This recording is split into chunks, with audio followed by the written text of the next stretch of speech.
तो अभी हमें एक इम्पोर्टेंट कंसेप्ट समझना है, डेप्थ ऑफ फोकस। ओके, ये मैंने बोला था कि मैं अगेन ये अलग अलग से वीडियो रखूंगा, क्योंकि आप एग्जाम में लिखते हो तो you are getting a good higher marks, 65 to 75% mark, plus 1 और 2 मार्क में ये बहुत बार बार पूछते हैं what is depth of focus. लेकिन मैंने उस लेक्चर में बीच में नहीं रखा इकट्ठा, क्योंकि ये बहुत सारे इंटेलिजेंट स्टूडेंट्स को क्या होता है, myopia hypermetropia they already know from before. लेकिन ये छोटी छोटी चीज़ें एकोमोडेशन में जो आपको ऐड करनी है, जो 6 और 7 स्टैंडर्ड में नहीं आती, तो उसे हम अभी समझेंगे what is depth of focus. Okay,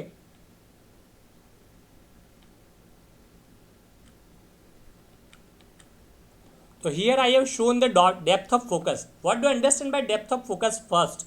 इसका मतलब ये है कि ये हमें पहले तो क्यों समझना है कि जब भी हम नज़दीक का देखते हैं तो प्यूपिल होती है कंस्ट्रिक्टेड। ये देखो प्यूपिल दिखा, ये कंस्ट्रिक्टेड, और यहाँ पे ये प्यूपिल है डायलेटेड। ओके, प्यूपिल कंस्ट्रिक्टेड कब होती है? 2 रीजन से, एक तो लाइट की वजह से, दूसरा होता है नियर विजन में। तो there are 2 ways to constrict the pupil. Which are the 2 ways? First is a light reflex, second one is a accommodation reflex. There are 2 ways। Light reflex में लाइट बहुत ही हाई है तो प्यूपिल narrow हो जाती है, क्योंकि प्यूपिल का काम है कि भाई एक फिक्स अमाउंट लाइट को ही एंटर करवाना। That's why people become narrow और कंस्ट्रिक्टेड। ओके, और दूसरी कंडीशन है नियर विजन।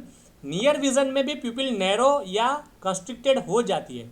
ये अभी लोगों को समझ में नहीं आता कि भाई नियर विजन में लाइट और डार्क तो है ही नहीं, तो नियर विजन में प्यूपिल क्यों कंस्ट्रिक्टेड हुई है। तो उसको समझने के लिए हमें डेप्थ ऑफ फोकस अच्छे से समझना है कि नियर विजन में प्यूपिल कंस्ट्रिक्टेड होती है क्योंकि वो डेप्थ ऑफ फोकस को इंक्रीज करना चाहती है। तो नियर विजन में डेप्थ ऑफ फोकस बहुत ही हाई होता है, that's why people is going for a constricted. Why you want a increase depth of focus in A near vision? क्योंकि आप समझो नियर विजन में क्रूशियल वर्क होता है। अभी आप लेक्चर पढ़ रहे हो तो वो नियर विजन होता है, प्लस नियर विजन में थोड़ी भी गलती पॉसिबल नहीं है, क्योंकि नियर विजन में रेस कैसे होते हैं? Divergence rays. फार विजन में रेज होते हैं पैरेलल। ओके, ये मैं दिखाता हूं अगेन।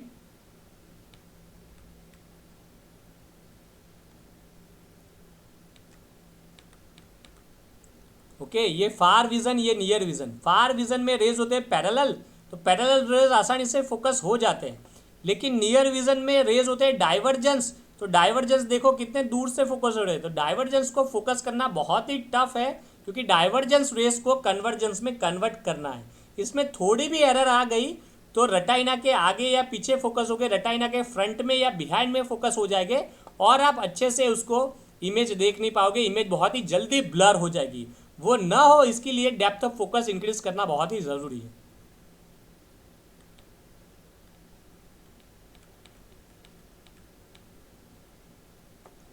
तो again I am showing you depth of focus. ये देखो कंस्ट्रिक्टेड प्यूपिल नियर विजन के केस में, ये डायलेटेड प्यूपिल फार विजन के केस में। अभी नियर विजन में देखो एक रेज आ रहा है, वो यहाँ पे फोकस हो रहा है। ये मान लो आपकी रटाइना है, ये रेज भी यहाँ पे फोकस हो गया है रटाइना में। ओके, तो ये रटाइना यहाँ पे फोकसिंग हो गया। ओके, ये नियर विजन में। मान लो आपका रटाइना गलती से अगर थोड़ी आगे आ गई तो क्या होगा, या गलती से थोड़ी बिहाइंड में चली गई तो क्या होगा। अगर आपकी रटाइना यहाँ से थोड़ी आगे आ गई ये पॉइंट पे, तो ये दोनों पॉइंट के बीच में कोई बड़ा डिफरेंस नहीं है, तो इमेज इतनी ब्लर नहीं होगी। यहाँ पर भी देखो बड़ा डिफरेंस नहीं है, इमेज ब्लर नहीं होगी। अभी देखो क्या होगा डायलेटेड प्यूपिल में, ये है आपके प्यूपिल डायलेटेड फार विजन में। फार विजन डायलेटेड प्यूपिल, तो ये रेस देखो यहाँ पे फोकस हो रहा है रटाइना में, तो ये दोनों चीज़ सेम लगेगी आपको, दोनों रटाइना में फोकस हो रहे हैं। लेकिन मान लो गलती से भी रटाइना आपकी थोड़ी फ्रंट में चली गई या थोड़ी बिहाइंड में चली गई तो क्या होगा। अगर गलती से आप यहाँ पे चले गए तो बहुत ही बड़ा डिस्टेंस है। ये डिस्टेंस देखो, यहाँ पे आप फोकस करो या फिर आप ये लाइन को फोकस करो, ये वाली, तो ये देखो डिस्टेंस कितना बड़ा लग रहा है। लेकिन यही चीज़ आप यहाँ पे देखोगे तो ये डिस्टेंस छोटा सा है। मतलब रेटिना आपकी फ्रंट में जाएगी या बैक में जाएगी, डिस्टेंस इतना बड़ा नहीं बनेगा। लेकिन यहाँ पे रेटिना थोड़ी भी चेंज हो गई तो डिस्टेंस बहुत ही बड़ा बन जाएगा और इमेज बहुत ही जल्दी ब्लर दिख जाएगी। दैट्स वाई ये फार विजन में डायलेटेड प्यूपिल दिक्कत होती है, कंस्ट्रिक्टेड प्यूपिल डेप्थ ऑफ फोकस बढ़ाती है। और जब आप दूर का देखते हो तो इतना क्लियर देखने की प्रॉब्लम नहीं होती। दूर से कोई चीज़ देखनी है, जब आप लेक्चर पढ़ रहे हो जब आप बुक पढ़ रहे हो तो अब आप अच्छे से फोकस करके उसको समझना है, छोटी छोटी चीज़ें फोकस करनी है। फिर आप दूर से कुछ चीज़ें देख रहे हो तो आपको इतना फोकस नहीं करना, आपको बस पहचानना है कि क्या चीज़ है। जैसे कोई बर्ड उड़ के आ रहा है तो दूर से आपको इतना ही समझना है कोई बर्ड आ रहा है बस, लेकिन बर्ड को देखना है, कौन सा बर्ड है, उसके फेदर्स देखने हैं, तो फिर वो नज़दीक में आके आप देख पाओगे।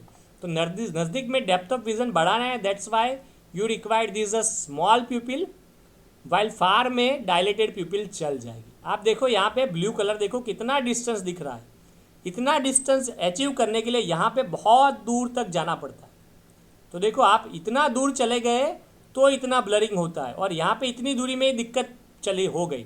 तो यहाँ पे डेप्थ ऑफ फोकस बहुत ही ख़राब था, यहाँ पे डेप्थ ऑफ फोकस बहुत ही हाई था।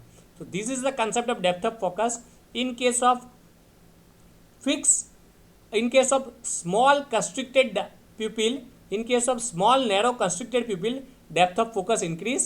In case of dilated pupil, depth of focus decreases. Clear? Okay.